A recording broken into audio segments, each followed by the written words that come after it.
not bear good fruit is cut down and thrown into the fire. Seriously, what a killjoy John the Baptist is always ruining the vine. Forget a season to be jolly. John makes it sound like this is a season to be judged and to live in fear of what that judgment will hold. He makes it sound like the advent of God will bring more punishment than peace. Like there's no hope if the fruit of our lives proves a poor harvest, no hope if we turn out to have more chaff than wheat growing within us. After all, the axe is right there, ready to chop down whatever tree does not bear good fruit. Ah, humbug indeed. But friends, don't kick John the Baptist out of the party just yet. Yes, he could have chosen his words better, been a bit more tactful, but his message isn't all doom and gloom.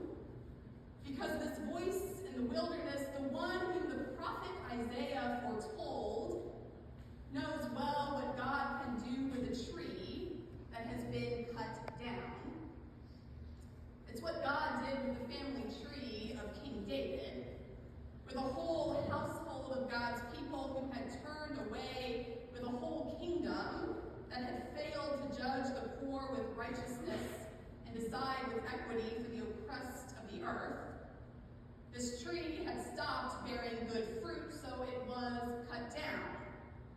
But out of its stump came a green shoot, a little sign of life growing rebelliously from a rotting remnant, from things that seemed to be dead and done for.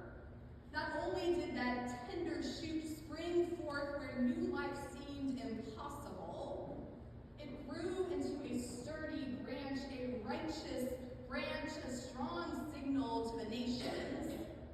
The Spirit of the Lord rests upon him, and because the Spirit of the Lord rests upon him, he ushers in a life of harmony that is beyond anything the world ever dreamed possible.